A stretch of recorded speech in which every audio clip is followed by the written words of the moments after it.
오늘 우리에게 주시는 하나님의 말씀을 같이 읽겠습니다. 하나님의 말씀은 신약성경 마태복음 5장 13절에서 16절까지 말씀입니다. 신약성경 6쪽 마태복음 5장 13절에서 16절까지 말씀을 저하고 함께 읽도록 하겠습니다. 마태복음 5장 13절에서 16절까지 말씀입니다. 저하고 같이 읽겠습니다. 시작. 너희는 세상의 소금이니 소금이 만일 그 맛을 잃으면 무엇으로 짜게 하리요? 후에는 아무 쓸데없어 다만 밖에 버려져 사람에게 밟힐 뿐이니라. 너희는 세상의 빛이라. 산 위에 있는 동네가 숨겨지지 못할 것이요, 사람이 등불을 켜서 말 아래에 두지 아니하고 등경 위에 두나니 이러므로 집안 모든 사람에게 빛이 있느니라. 이같이 너희 빛이 사람 앞에 비추게 하여 그들로 너희 착한 행실을 보고 하늘에 계신 너희 아버지께 영광을 돌리게 하라. 아멘.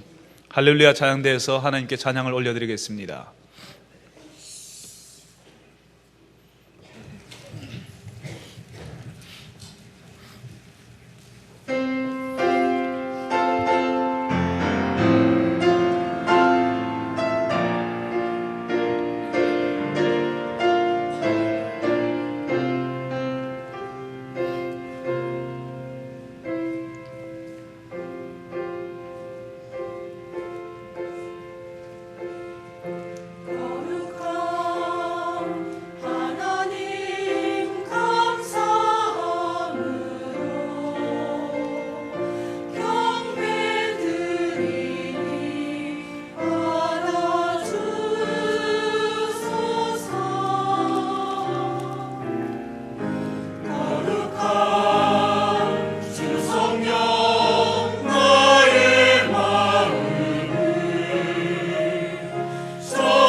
하나님을 예배할 수 있게 하셔서 감사합니다. 하나님께 찬양하며 노래하며 경배할 수 있게 하셔서 감사합니다.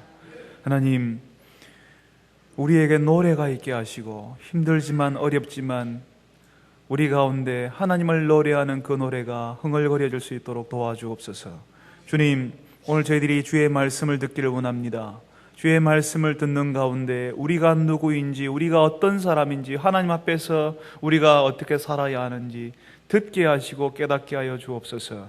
예수님의 이름으로 기도합니다. 아멘. 여러분, 이제 설명절이 되었습니다.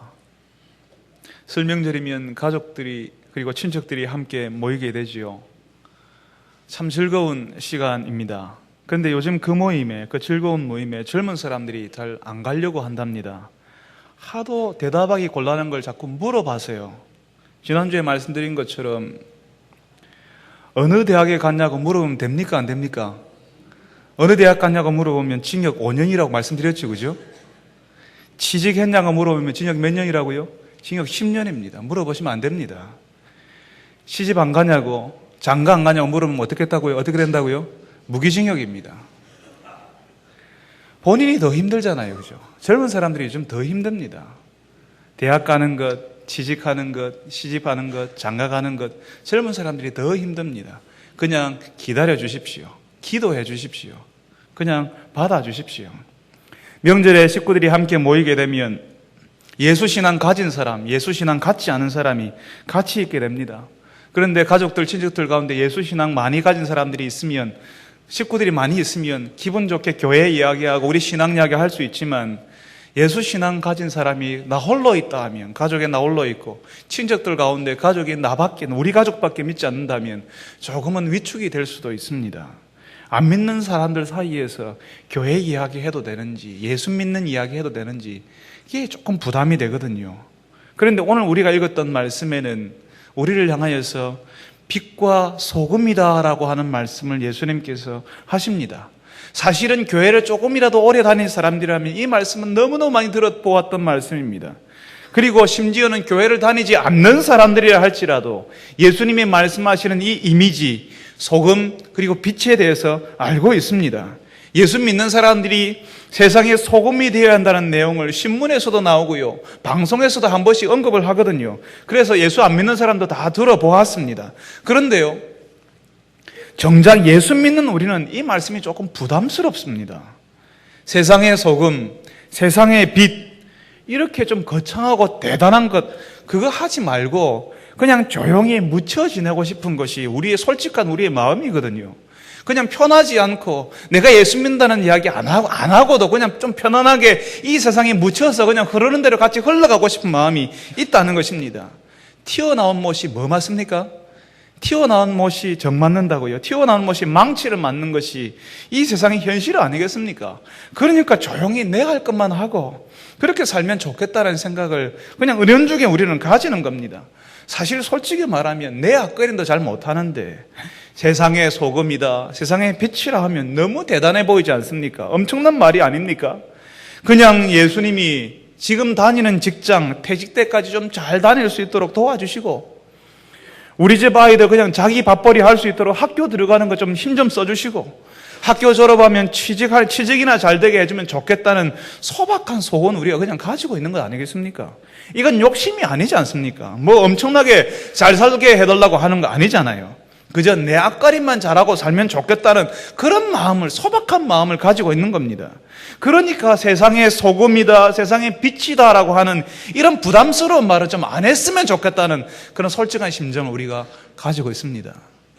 그런데요, 예수님께서는 우리의 기대와는 전혀 다른 말씀을 하시잖아요. 뭐라고 이야기하십니까? 너희가 세상의 소금이다, 세상의 빛이다, 뭐 이런 말씀을 하면서 엄청난 부담을 주고 계시는 겁니다.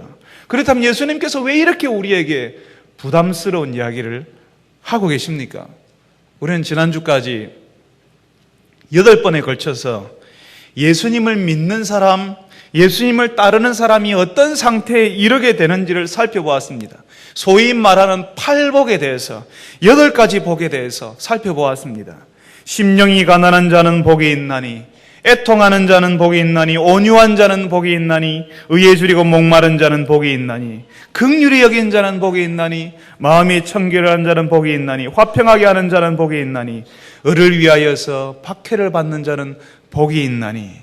이렇게 10가지 복은 하나님 나라를 경험하는 사람들, 하나님의 은혜를 경험하는 사람들이 저절로 당하게 되는, 저절로 경험하게 되는 상태라고, 동시다발적으로 일어나게 되는 상태라고 말씀을 드렸습니다.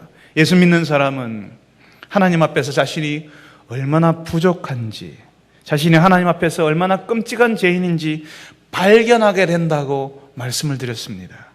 그전에는 자신이 괜찮은 사람인 줄 알았습니다. 나는 괜찮은 사람이라고 생각했습니다. 이만한 직장을 가지고 있고 이런 학교를 나왔고 내 집안이 이 정도면 나는 괜찮은 사람인 줄 알았는데 하나님께서 내 속에 무엇이 들어있는지, 내 생각, 내 계획, 내 관심이 무엇인지 보여주기 시작하니까 하나님 앞에서 죄송하고 부끄러운 것밖에 없다는 사실을 나도 발견하게 되는 것입니다. 그전에는 보이지 않았습니다. 보려고도 하지 않았습니다. 그런데 하나님께서 말씀 가운데, 내가 기도하는 가운데, 다른 사람과 이야기하는 가운데 내가 얼마나 부끄러운 사람인지를 알게 해주시는 것입니다. 그래서 하나님 앞에서 한없이 가난해지고 하나님 앞에서 한없이 겸손한 사람이 되는 것입니다.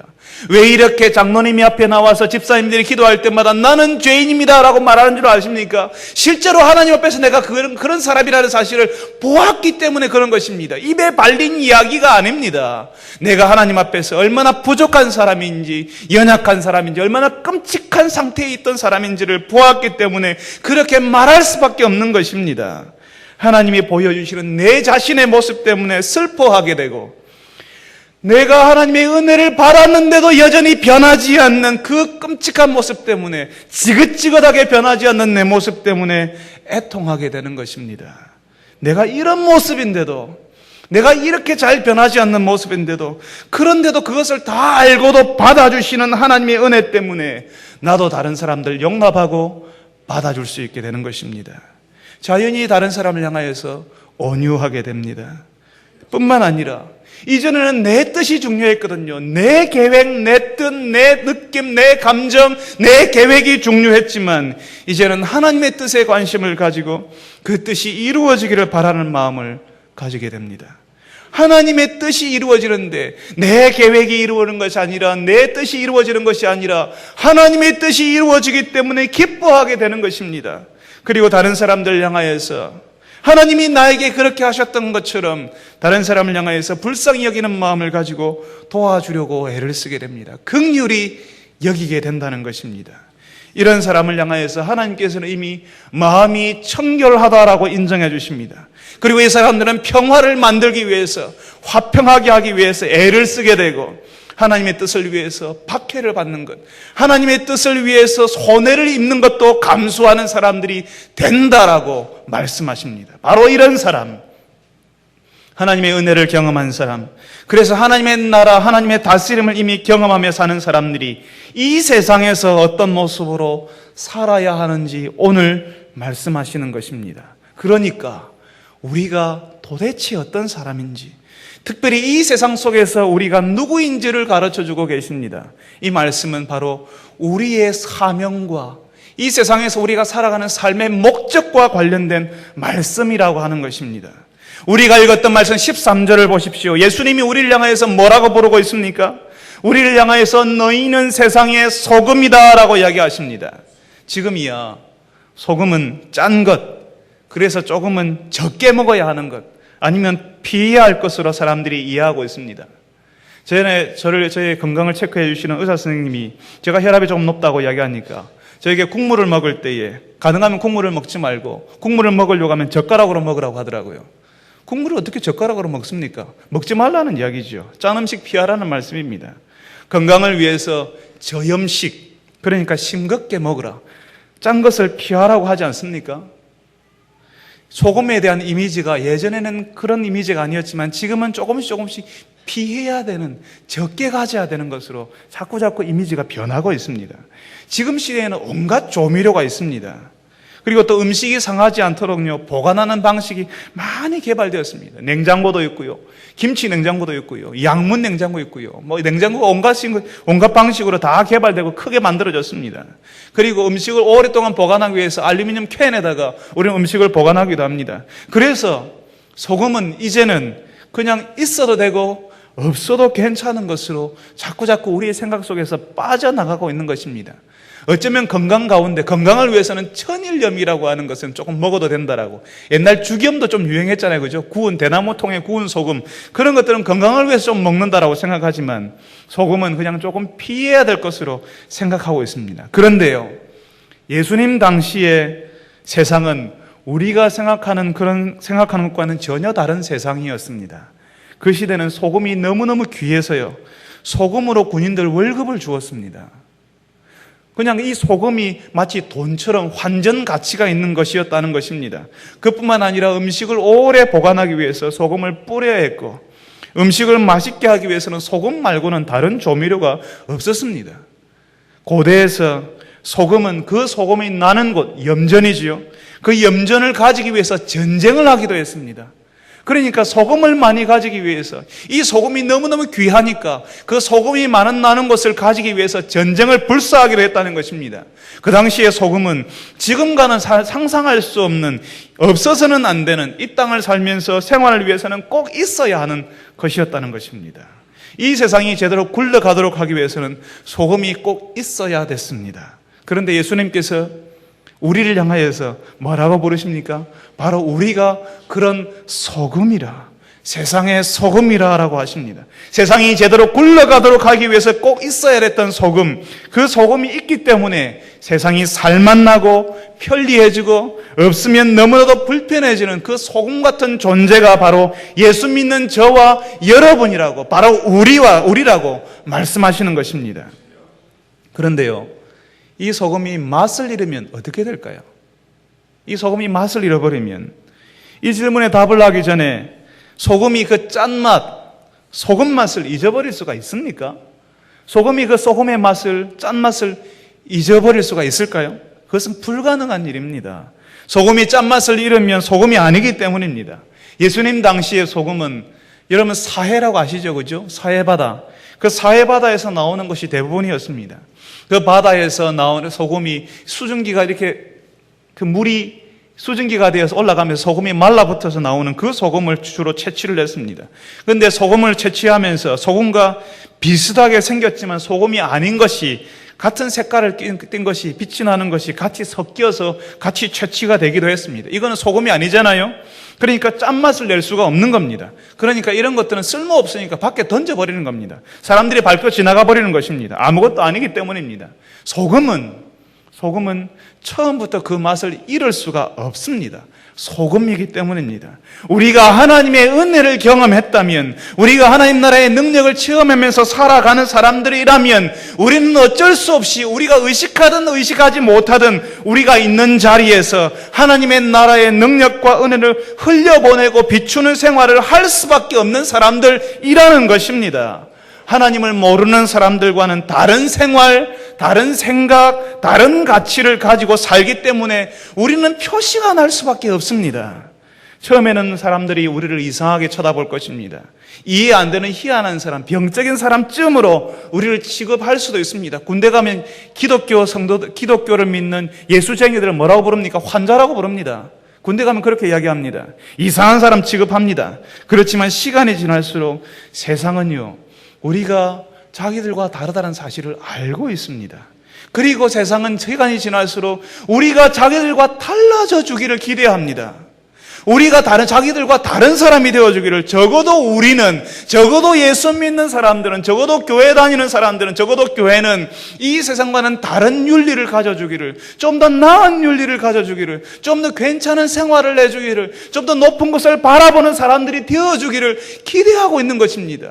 우리는 이미 버린 몸이지만, 우리는 지금 이렇게 살고 있지만, 이렇게 진창에서 살고 있지만, 적어도 당신들은 우리와는 다른 삶을 살아주세요라고 말은 안 하지만 그렇게 기대하고 있는 것입니다. 그래서 세상이 우리가 조금 실수할 때에, 예수 믿는 사람들의 모습을 제대로 보여주지 못할 때에, 그래서 되겠냐고, 예수 믿는 사람이 그래서 되겠냐고 우리를 향해서 손가락질하는 것입니다. 왜냐하면 기대하기 때문에 그렇습니다. 세상이 우리보다도 더 우리를 기대하기 때문에 그렇습니다. 예수 믿는 사람이니까요. 교회 다니는 사람이니까 그렇게 좀 나는 그렇게 살지 못하지만 당신은 좀 그렇게 살아주세요 라고 하는, 말하지 않는 내면의 기대를 가지고 우리를 바라보고 있기 때문입니다. 우리가 예수님의 사람이라고 하면서 가정에서도 직장에서도 우리가 만나는 사람들과의 모든 관계에서 하나님의 은혜를 흘려보내지 못한다면 세상은 우리를 우습게 여기게 됩니다. 교회를 우습게 여기는 것입니다. 왜냐하면 세상과 다를 바가 없거든요. 세상이 가지지 못한 것, 세상이 가지지 못한 것은 단 하나밖에 없습니다.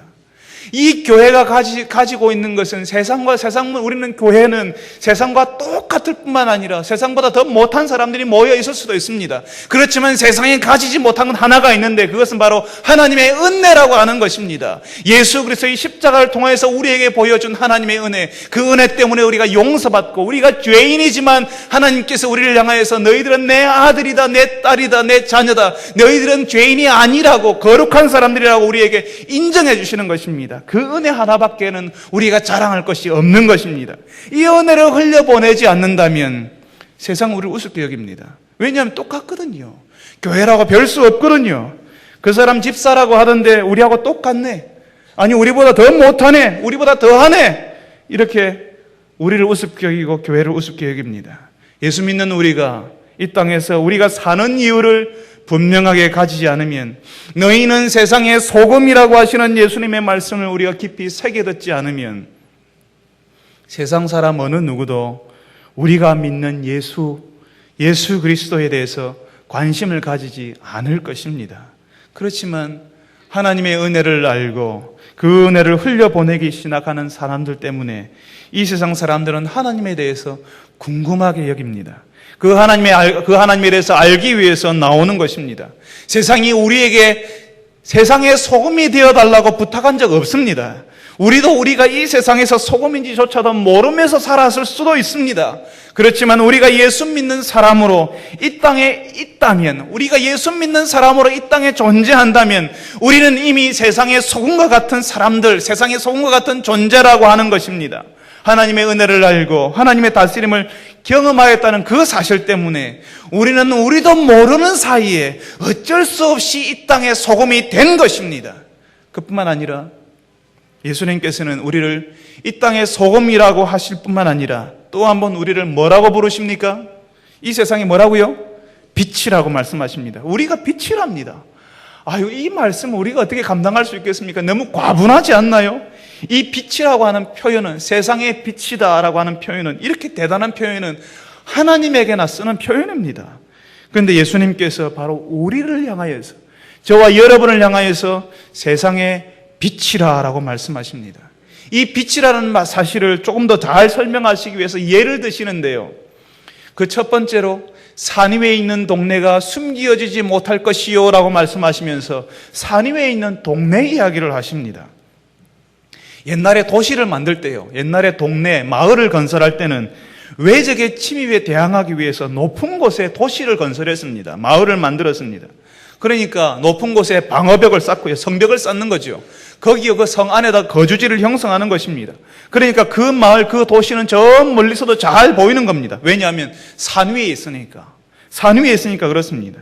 산 위에 있는 동네, 산 위에 있는 형성된 도시처럼, 산 위에 있는 동네, 산 위에 있는 도시가 잘 보이는 것처럼 빛은 멀리서도 잘 보인다는 것입니다. 숨길 수가 없다는 것입니다. 그 빛이, 그런 빛이 누구라고요? 저와 여러분이라고, 예수 믿는 우리라고 이야기하십니다. 그러니까 여러분이 예수를 믿기 때문에 사람들은 여러분을 다 보고 있습니다.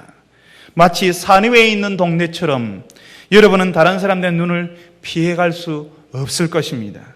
혼자서만 교회 다니고, 나 혼자서만 교회 다닌다고 아무에게도 이야기하지 않고 예배만 드리고 축도만 끝나면 바로 이렇게 뛰쳐나가듯이 그렇게 신앙생활을 하더라도, 여러분의 집에 대현교회라는 명패를 붙여놓지 않았다 할지라도 여러분이 예수 믿는 것 사람들이 알고 있습니다. 여러분들이 예수 믿는 거 보고 있고요. 저 사람이 어떻게 사는지 사람들이 힐끔힐끔 쳐다보고 있습니다. 나는 이렇게 살고 있는 저 예수 믿는 사람 어떻게 사는가 하고 쳐다보고 있습니다. 저 사람이 직장생활 어떻게 하는지, 사람들을 어떻게 만나는지, 자녀들을 어떻게 기르는지, 아내와 남편이 어떤 관계를 가지고 있는지 사람들은 보고 있습니다. 오히려 심지어는 관찰하고 있는 것입니다. 이것 때문에 우리가 너무 힘들 때도 있습니다. 왜냐하면 사람들이 자꾸 쳐다보니까요. 예수 믿는 사람이 아니라면 사람들이 그냥 무심코 지나가겠지만 내가 예수 믿는 사람이기 때문에 한 번 더 쳐다본다니까요. 신문에서, 뉴스에서 교회 다니는 사람들이 조금만 불미스러운 일에 관계되어도 크게 기사가 만들어집니다. 뉴스를 보십시오. 그리고 방송을 보십시오. 어떤 불미스러운 일에 연루됐을 때 그 사람이 목사라더라. 그 사람이 어느 교회에 다닌다더라. 어느 범죄자가 불교 신자였다고 보도합니까? 오직 예수쟁이들만 크게 부각됩니다. 차라리 교회를 안 다녔다면, 차라리 예수를 안 믿었으면 모르겠지만 예수를 믿고 교회를 다니는 이상은 여러분의 친척들이, 여러분의 이웃들이, 여러분의 친구와 선후배들이 여러분을 바라보고 있습니다. 명절에 같이 모였을 때에, 여러분이 식사할 때도 여러분들이 기도를 하고 밥을 먹는지 안 먹는지 여러분들을 쳐다보고 있을 것입니다. 여러분들의 마음 가운데 갈등이 일어나겠지만 그것마저도 여러분의 신앙과 여러분이 믿고 있는, 우리가 믿고 있는 하나님에 대한 판단 기준이 되는 것입니다. 저 멀리서든 가까이서든 여러분의 생활을 보고 있습니다. 산 위에 있는 동네가 숨겨지지 못하는 것처럼 예수 믿는 우리의 모습도 어쩔 수 없이 다른 사람들에게 노출이 되고 다 보여진다고 하는 것입니다. 그 사실을 예수님께서는 또 다른 방식으로 설명하십니다. 사람이 등불을 켜서 말 아래 두지 않고 어디에 둔다고요? 등경 위에 두나니라고 이야기하십니다. 여기서요, 말 아래 둔다라고 이야기하는데 이 말이 뭘까요?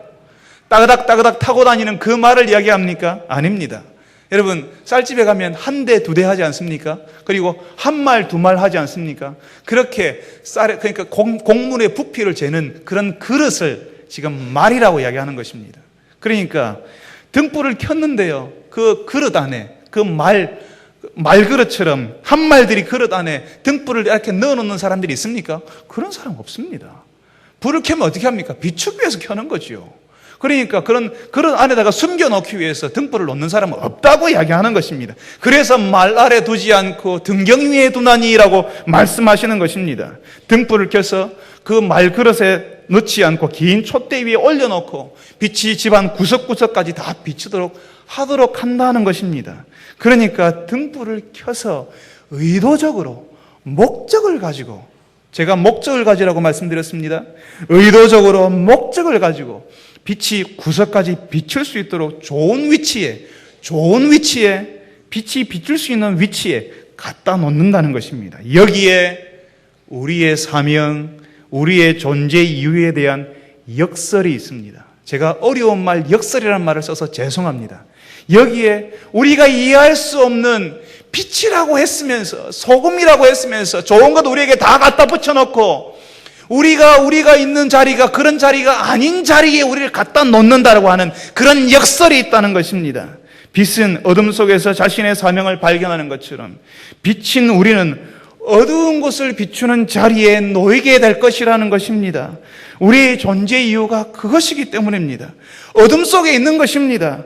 왜 내가 여기에 있냐고, 왜 내가 이런 캄캄한 환경 가운데, 상황 가운데 있냐고 말씀하지 마시기 바랍니다. 우리 집은 왜 이러냐고요? 내가 다니는 직장은 왜 이런 것이냐고 할 필요 없습니다. 우리가 여기 있는 이유가 바로 내가 빛이기 때문이고 내가 소금이기 때문입니다. 하나님께서 우리를 목적을 가지고 의도적으로 우리를 거기에 두셨습니다. 우리를 그릇 안에 넣지 않고 위에다 비추도록 우리를 그곳에 두셨다는 것입니다. 우리가 있는 그곳이 재미없으니까 살맛 나는 곳으로 만들어 보라고 우리를 거기에 보내시는 것입니다. 우리가 있는 그곳이 어둡고 캄캄하니까 거기서 빛을 비추도록 우리를 그 어두운 곳으로 보내시는 것입니다. 자꾸 빛이 어디냐고 말씀하지 마세요. 여기는 너무 재미가 없다고, 우리가 모이는 이 모임은 재미가 없다고, 우리가 모이는 기간 모임은 우리 집은 소망이 없다고, 살맛이 나지 않는다고 말하지 마십시오. 왜냐하면 여러분이 빛이십니다. 바로 여러분이 있는 곳을 살맛 나는 곳으로 만들어야 될 여러분이 바로 그 소금이라는 것입니다. 여러분이 있는 자리를 살맛 나는 곳으로 만들 사명이 있고, 어둡고 답답한 그곳, 여러분이 있는 그곳이 어둡고 답답한 그곳이라 할지라도 바로 여러분이 빛을 비추어야 될 책임이 바로 여러분에 있다는 사실을 오늘 예수님께서 우리에게 말씀하고 있는 것입니다. 예수님이 말씀하지 않습니까? 여러분을 향해서 뭐라고요? 너희는 뭐라고요? 소금이다. 너희가 바로 소금이다. 너희가 빛이다라고 말씀하십니다. 사실 우리는 한글 성경을 읽었는데 이 한글 번역 성경에는 이 내용이 예수님이 말씀하고자 하는 내용이 좀 이렇게 그 뉘앙스라고 표현하죠. 그 어감이 잘 드러나 있지 않습니다. 참 아쉽습니다. 여기서 너희는 세상의 소금이다, 너희는 세상의 빛이다라고 이렇게 말씀하실 때 예수님이 무덤덤하게 그렇게 말씀하지 않았습니다. 원래 성경 본문에는 예수님이 이렇게 말씀하십니다. 바로 너희가, 다른 사람들이 아니다, 다른 사람 둘러보지 마라, 바로 너희가 세상의 소금이다, 세상의 빛이다라고 아주 강조해서 너희라는 말을 강조해서 이야기하고 있습니다. 한글 성경에다가 이렇게 두꺼운 글씨로 새롭게 한번 입혔으면 좋겠습니다. 너희라고 하는 말에, 아니면 바로 너희가라는 말에 이 바로라는 말을 붙였으면 좋겠습니다. 우리를 향하여서 너희가 세상의 빛이다, 너희가 세상의 소금이라고. 그러니까 다른 사람이 아니라 너희가 세상의 소금이니까, 우리가 소금이고 우리가 빛이니까 하나님께서는 우리를 지금 우리가 있는 자리로 우리를 보내시고 우리를 거기에 두시는 것입니다. 왜요? 우리가 소금이니까요. 우리가 빛이니까요. 우리가 있는 그 자리를 살맛 나는 자리, 빛이 비추는, 그래서 어둠이 물러가는 일이 일어나는 변화의 자리로 만들으라고 우리를 그것으로 보내신 것입니다. 우리를 거기에 두신 것입니다. 그래서 예수님께서 더 강력한 말씀을 16절에 하십니다. 너희 빛이 어떻게 하라고요? 너희 빛이 사람 앞에 비치게 하여. 이 말씀도 조금 아쉽습니다. 저는 가끔씩 이 한글 번역이요 조금은 약하다는 생각을 하고 있습니다. 여기서도 마찬가지입니다. 지금 여기서 너희 빛이 사람 앞에 비치게 하여 어쩌고 저쩌고가 아니라 지금 예수님께서 강력한 명령을 하고 계시는 것입니다. 아주 단호한 명령을 하십니다. 너희 빛을 사람 앞에 비추어라 라고 말씀하시는 것입니다. 빛을 비추어라. 어정쩡하게 뭘 해야 될지, 어떻게 될지 모르는 사람들에게, 내가 해야 되는지 말아야 되는지, 내가 어찌해야 될지 알지 못하고 위축되어 있는 눈치 보는 사람들에게, 정신이 번쩍 들도록 대충 신앙생활하는 사람들에게 예수님께서 큰 소리로 명령하고 있는 것입니다. 빛을 비추라고요. 네가 예수를 따르는 사람이라면, 네가 예수 믿는 사람이라면 네 빛을 사람들에게 비추라라고 말씀하시는 것입니다. 왜 이렇게 엄청난 명령을 하십니까? 이렇게 부담스러운 명령을 어쩜 그렇게 부담 없이 이야기하십니까? 예수님께서 우리에게 이렇게 명령하시는 이유는 우리가 빛이기 때문에 그렇습니다. 빛이 아니라면, 우리가 빛이 아니라면 빛을 비추라고 하면 말이 안 되는 이야기지요. 우리가 빛이 아닌데 어떻게 비출 수가 있습니까? 그런데 예수님께서는 우리가 이미 빛이라고 하십니다. 예수님이 말씀하시는 것은 너희가 이미 빛이니까 그걸 알고 사명 감당해라고요. 네가 가진 것, 네가 경험하는 것, 네가 아는 것을 흘려보내라고 하시는 것입니다. 네가 경험하는 것만으로도, 네가 경험했던 것만으로도, 네가 알고 배운 것만으로도 충분하다는 것입니다. 그러니까 그거 흘려보내라는 것입니다. 아이고 예수님, 나 못하겠습니다. 내가 이렇게 실수가 많고요, 내가 이렇게 세상 사람과 구별되어서 잘 살지도 못하는데요, 내 것 챙기고 다른 사람 앞에 내 성질도 부릴 때도 많고 내 말과 내 행실에서 예수 믿는 사람이라는 것이 오히려 부끄러워서 내가 말을 잘 못하는 그런 삶을 사는데도 어떻게 내가 소금처럼 맛을 내고 살고 어떻게 빛을 내며 살겠습니까? 라고 이렇게 말씀하시는 분들이 계실지도 모르겠습니다. 그거 예수님이 모르실까요? 우리가 이런 못난 사람들이라는 사실을 예수님이 모르고 하시는 말씀이실까요? 예수님 다 알고 있습니다. 우리가 얼마나 자주 넘어지는지, 이번에 내가 한번 해보겠습니다 하고 새해에는 이렇게 한번 해보겠습니다 라고 기도하고 시작했지만 여전히 다시 넘어지고 자빠지고 일어서지 못하고 낙심하는 사람들인 줄 예수님이 알고 계십니다. 우리가 얼마나 자주 실망하는지, 우리가 얼마나 자주 낙심하는지, 우리가 조금만 잘 되면 얼마나 흥분하는지, 그리고 조금만 일이 잘 되면 나 때문에 잘했다고, 내가 뭔가를 했기 때문에 잘했다고 우리 스스로를 내보이기를 얼마나 좋아하는 사람인지, 그런 연약하고 부족한 사람들인지 예수님이 다 알고 계십니다. 다 아시는데도 우리를 뭐라고 부르십니까? 너희는 세상의 소금이다. 너희는 세상의 빛이라고 하시는 것입니다. 이 말씀에는 하나님이 우리를 향한, 나는 우리가 부족해서 몸둘 바를 알지 못하지만 우리를 보시고 그 우리를 향한 하나님의 기대, 예수님의 기대를 우리에게 말씀하시는 것입니다. 이 말씀 안에는 너희는 세상의 소금이다, 세상의 빛이라고 말씀하시는 그 말씀 속에는 하나님의 기대가 숨겨져 있습니다. 비록 우리는 부족하지만 우리가 아는 것, 나는 연약하지만 내가 알고 있는 것, 내가 경험하는 것, 우리가 예수님의 말씀을 통해서 배운 것을 세상과 나누기만 해도 이 세상을 살만한 곳, 어둠이 물러가는 곳이 되게 만들 수 있다는 사실을 우리에게 알려주시는 것입니다. 여러분 기억해야 됩니다. 조금 전에 우리가 소금이라고 빛이라고 할 때에 그 사명, 그 우리의 존재 이유에는 역설이 있다고 말씀을 드렸습니다. 소금이 어디에 뿌려집니까? 맛있는 곳에 뿌려지지 않습니다. 아직 맛이 나지 않는 곳에, 완전하게 잘 보관된 곳에 뿌려지는 것이 아닙니다. 상하고 부패할 가능성이 있는 곳에 뿌려지는 것입니다. 우리가 있는 자리는 완전한 자리가 아닙니다. 여러분이 있는 가정이, 여러분이 서 있는 가정이, 여러분이 있는 직장이, 여러분이 있는 기관 모임이, 여러분의 삶 있는 사람의 관계들이 여러분을 편안하게 만드는 그런 관계들이 아닐 수 있습니다. 어두운, 문제 있고 시끄럽고 냄새나는 자리에 있을 것입니다. 우리가 빛이라고 하시는데요, 그 빛이 어디에 놓입니까? 어두운 자리, 빛이 없던 자리, 캄캄해서 꼭 빛이 있어야 하는 자리에 놓이게 되는 것입니다. 우리가 있는 자리가 그런 것입니다. 하나님께서는 부족한 우리가 아무것도 안 해도 되는 자리, 살만 나도 재밌고 내가 없어도 알아서 잘 돌아가는 그런 곳에 우리를 세우지 않습니다. 어둡고 축축한 것이란 하나도 없는, 그런 슬픈 이야기가 하나도 들려오지 않는 행복한 이야기만 있는 그런 모임에 우리를 놓지 않으십니다. 우리가 뭔가 하지 않으면 안 되는 그런 자리에 우리를 두십니다. 왜요? 우리가 소금이기 때문에, 우리가 빛이니까요. 바로 거기서 내가 아는 예수, 내가 경험한 하나님의 다스림을 나누라고요. 내가 경험한 하나님의 은혜를 흘려보내라고요. 그렇게 내가 경험한 하나님의 다스림을 흘려보내기만 해도, 나누기만 해도 된다고. 그렇게만 해도 우리가 있는 자리가 달라지기 때문에, 그 사실을 하나님이 알고 계시기 때문에 우리를 그 자리에, 여러분의 가정에, 여러분의 직장에, 여러분의 기관 모임에, 우리를 이 교회에, 이 교회를 이 땅에, 이 봉독동에 이렇게 이 자리에 두시는 것입니다. 그렇게만 해도 우리가 서 있는 그 자리가 살만한 자리가 되고 빛이 들어가는 자리가 되기 때문입니다. 사랑하는 성도 여러분, 이 세상을 바꾸기 위해서 여러분이 대단한 사람이 아니어도 괜찮습니다.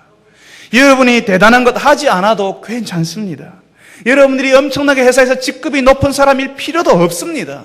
여러분들이 엄청난 많은 재물을 모아서 사람들이 우아하게 입이 쩍 벌어지도록 그런 대단한 사람이 아니어도 괜찮습니다. 예수님이 우리에게 원하시는 것은 우리가 예수님 때문에 감사하고 감격하는 것입니다. 예수님을 기뻐하는 것입니다. 사람들이 우리를 보는 것은요, 왜 우리가 예수님 때문에 기뻐하는지 그걸 알고 싶어 하는 것입니다. 저 가정이 저렇게 힘든데, 어려워 보이는데 왜 저 사람들이 만족하며 사는지, 힘드는데도 왜 사람들이 웃을 수 있는지 그것 보고 사람들이 놀라워하는 것입니다. 예수님을 기뻐하고 함께 사는 것, 예수님이 그걸 원하시는 것입니다. 우리 직급이 올라가고, 물론 그렇게 하면 좋지요. 우리가 연봉이 올라가고 그렇게 하면 좋지요. 사람들이 부러워할 수 있습니다. 그렇지만 진짜 사람들이 보고 싶어 하는 것은 우리가 예수님 때문에 감격하는 것입니다. 예수님 때문에 내가 달라지는 것입니다. 예수님 때문에 우리가 있는 가정을 보고 한숨 짓고 불평하고 화를 내는 모습이 아니라, 왜 저런 가정에 있으면서 우리가 기뻐하는지, 웃을 수 있는지, 왜 우리가 만족하는지, 왜 우리가 내 것만 챙기는 그런 생활을 하지 않는지 궁금하게 여기게 되는 것입니다. 그리고 우리를 들여다보려고 하는 것입니다. 우리를 알고 싶어하게 되는 것입니다. 사랑하는 성도 여러분, 우리 대단하지 않아도 괜찮습니다. 우리는 별것 아니잖아요. 그런데 예수님이 대단한 분이시잖아요. 그 예수님께서 우리와 동행하시고 그 예수님 우리가 기뻐할 때에 예수님의 것이 우리에게 흘러나게 되고 흘러나오게 되는 것입니다. 우리가 완전하지 않아도 괜찮습니다. 목사님, 나는 완전하지도 않고 이렇게 실수투성인데요. 우리가 모자라도 괜찮습니다. 우리 하나님 아버지께서 완전하시잖아요. 그분에게는 모자라는 것이 없잖아요. 우리가 모자라고 부족하고 자신이 없으니까, 늘 실수하니까, 그러니까 하나님께 기도하지 않습니까? 하나님께서 여러분을 기대하고 계십니다. 하나님께서 여러분을 부족하다는 사실을 실수한다는 사실을, 말 실수도 하고 행동의 실수도 하고 한번 결심했지만 금방 결심이 무너지는 약한 사람이라는 사실을 알고 있습니다. 그럼에도 불구하고 여러분을 그 자리에 두셨습니다. 우리의 있는 모습 그대로 우리가 하나님을 기뻐할 수만 있다면 가정이 변하거든요. 사람이 변하고 세상이 달라질 수 있으니까 부족한 우리를 거기에 두신 것입니다. 사랑하는 성도 여러분, 너무 부담스러워하지 마세요. 우리가 세상의 소금과 빛이 되기 위해서 굉장한 사람 안 되어도 괜찮습니다. 그냥 여러분이 있는 그 자리에 여러분이 그냥 계시면 됩니다. 그냥 하나님을 믿는 사람으로 그냥 있으면 됩니다. 그 자리에 있으면서 하나님을 의지하고 하나님을 기대하고 하나님께 기도하는 사람으로 남아있으면 됩니다. 우리가 교회에서 지난 연말에 교회 환경을 개선하기 위해서 영상도 바꾸고요, 이 음량도 바꾸었습니다. 그리고 그 영상과 음량을 바꾸면서 지금 밝게 비치는 이 조명도 같이 바꾸었습니다. 이 조명빛이 굉장히 밝게 쏟아져 가지고요, 제 얼굴에 점난 것까지 다 보이고 있습니다. 그리고 머리에 소갈머리 빠지는 것도 지금 다 보인다라고 성도들이 저한테 이야기를 했습니다. 이렇게 밝은 빛이 이렇게 쏟아질 수 있는데 어떻게 저런 조명빛이 밝게 쏟아질 수 있습니까? 스위치를 켜고요, 전기가 흘러가게 되면요, 이 조명빛이 막 쏟아지게 되는 것 아닙니까? 우리 아무것도 아닙니다. 우리는 부족합니다. 그렇지만 하나님의 은혜가 우리에게 흘러나오기 시작하게 되면 우리는 전혀 다른 모임을 할 수 있고 전혀 다른 세상을 우리가 만들어갈 수가 있습니다. 우리의 가정이 그렇게 될 수가 있습니다. 우리가 하나님을 의지하기 시작하면, 하나님께 기도하기 시작하면 우리 힘으로 되는 것이 아니라 하나님께서 그 땅을 살맛나는 곳으로, 살맛나는 가정으로, 살맛나는 모임으로, 빛이 들어가고 어둠이 물러가는 곳으로 우리를 바꾸어 주시는 것입니다. 우리가 하는 것은 하나님의 은혜가 흘러가도록, 조명빛이 비추어서 전기가 흘러서 비추게 되는 것처럼 하나님의 은혜가 우리를 통하여서 흘러가도록만 만들어주면 되는 것입니다. 하나님께서 나를 통하여서 하나님의 은혜가 흘러가게 해주십시오. 하나님의 은혜를 경험하게 해주십시오. 하나님의 은혜대로 살게 해주십시오. 기도하는 것이 여러분의 일이라는 것입니다. 여러분이 그냥 여러분이 있는 자리에서 예수님께 기도하고 예수님의 말씀을 듣고 그 말씀을 좋아하고 그 말씀을 다른 사람과 나누는 사람이 될 때에 여러분의 가정이, 여러분의 사업장에 빛이 들어오고 살맛 나는 자리가 될 것입니다.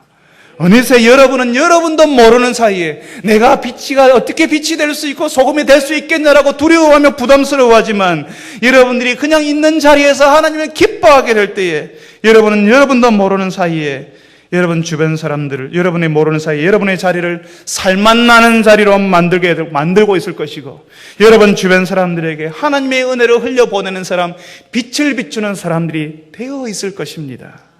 그리고 사람들은 여러분 안에 계시는 하나님 아버지를 보게 될 것입니다. 이런 일이 여러분의 생활 가운데, 여러분의 가정과 직장 가운데 나타나도록 기대하고 기도하시는 여러분 되시기를 바랍니다. 거룩하신 아버지 하나님, 오늘 우리에게